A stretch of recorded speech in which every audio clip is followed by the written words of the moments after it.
नमस्कार. एका अशा संस्कृतीची कल्पना करा जिचा पाया दगडविटांवर नाही तर शब्दांवर रचलेला आहे. हो, आज आपण बोलणार आहोत त्याच वैदिक संस्कृतीबद्दल जी पवित्र ग्रंथांच्या विचारांमधून जन्माला आली आणि वाढली. पण प्रश्न हा आहे की काही प्राचीन शब्द खरंच एक अख्खं जग उभं करू शकतात का? चला तर मग वेद हे केवळ ग्रंथ नसून एका संस्कृतीची जडणघडण करणारी एक ब्लूप्रिंट कशी ठरली हेच आपण आज समजून घेऊया. आपला हा प्रवास 5 महत्त्वाच्या टप्प्यांतून जाणार आहे. आपण सुरुवात करू ज्ञानाच्या पायापासून, मग त्यांच्या घरात डोकावून कौटुंबिक जीवन कसं होतं ते पाहू.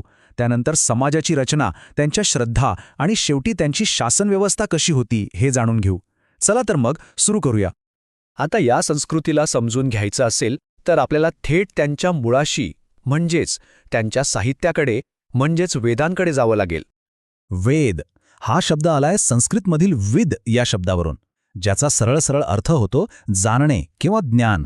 हे भारतातलं सगळ्यात जुनं साहित्य मानलं जातं, जे अनेक ऋषीमुनींनी, ज्यात काही स्त्रियांचाही समावेश होता, रचलं आहे. आणि विचार करा, हे ज्ञान लिहून नाही तर पिढ्यानपिढ्या फक्त तोंडी पाठ करून जपलं गेलं. म्हणूनच त्याला श्रुती म्हणजे ऐकलेलं ज्ञान असंही म्हणतात.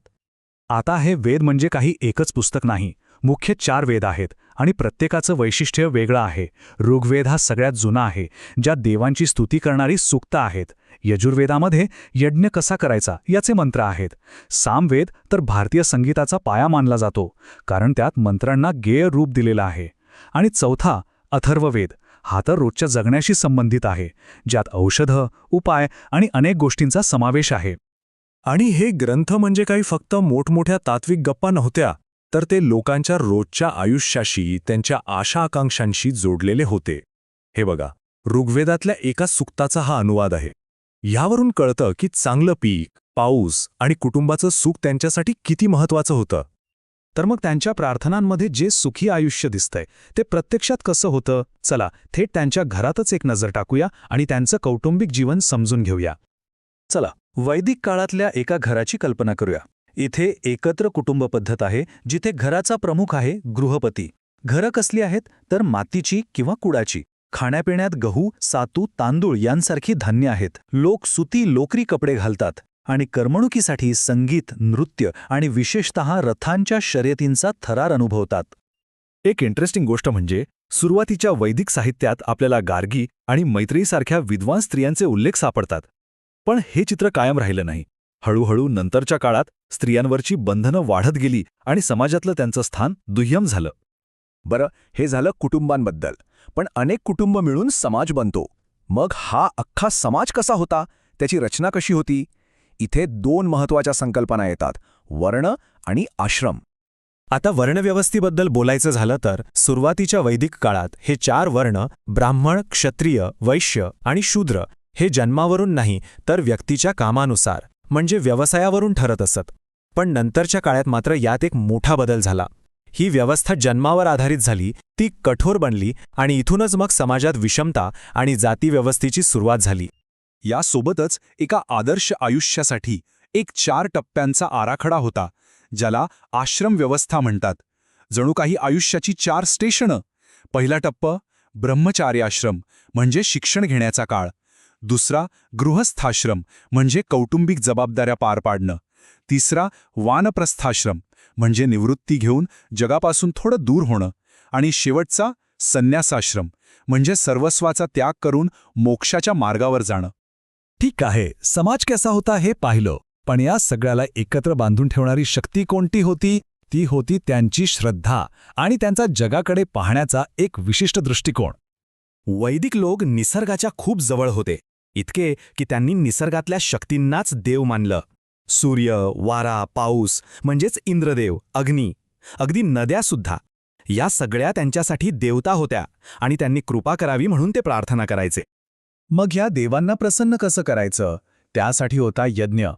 यज्ञ म्हणजे काय तर पवित्र अग्निकुंडात वेगवेगळ्या वस्तूंची आहुती द्यायची, ज्याला हवी म्हणत. असं केल्याने देव खुश होतात आणि सृष्टीचं संतुलन टिकून राहतं, असा त्यांचा ठाम विश्वास होता. आणि हे सृष्टीचं संतुलन म्हणजे काय तर त्याला ते ऋत म्हणायचे. ऋत म्हणजे एक वैश्विक नियम, एक कॉस्मिक ऑर्डर. ऋतूंचं चक्र, दिवस रात्र हे सगळं ऋतमुळेच घडतं.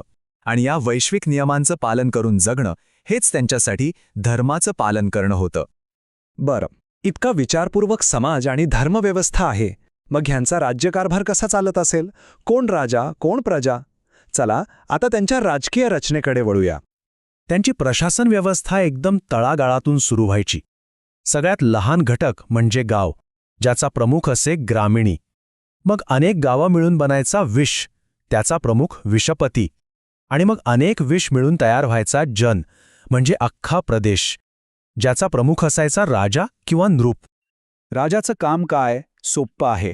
लोकांचं रक्षण करणं, कर गोळा करणं आणि कारभार नीट चाललाय ना हे पाहणं. त्याला मदतीला पुरोहित म्हणजे मुख्य पुजारी आणि सेनापती असायचे. आणि कर गोळा करणाऱ्या अधिकाऱ्याला खास नाव होतं, भागधुग. पण गंमत म्हणजे राजा काही सगळा कारभार एकटाच करायचा नाही. त्याला सल्ला देण्यासाठी लोकांच्या सभा होत्या, जसं की सभा ज्यात राज्याच्या ज्येष्ठ लोकांचा समावेश असे, आणि समिती जी सामान्य लोकांची महासभा होती. आणि सगळ्यात महत्त्वाचं म्हणजे सभा आणि विधत सारख्या सभांमध्ये स्त्रियांचाही सहभाग असायचा असे उल्लेख आढळतात. म्हणजे बघा, वेदांमध्ये जे जग उभं केलं आहे, त्यांचं कुटुंब, समाज, त्यांच्या श्रद्धा, त्यांची शासन पद्धती, या सगळ्या गोष्टींनी मिळून एक अशी लवचिक आणि मजबूत संस्कृती घडवली, जिने पुढे जाऊन भारतातल्या अनेक संस्कृतींचा पाया रचला. वेदांनी त्यांच्या जगाला दिशा दिली, त्याला आकार दिला. आता जाता जाता एक प्रश्न: आज आपल्या जगाला, आपल्या विचारांना कोणते ग्रंथ किंवा कोणत्या कल्पना आकार देत आहेत? यावर विचार करायला नक्कीच हरकत नाही.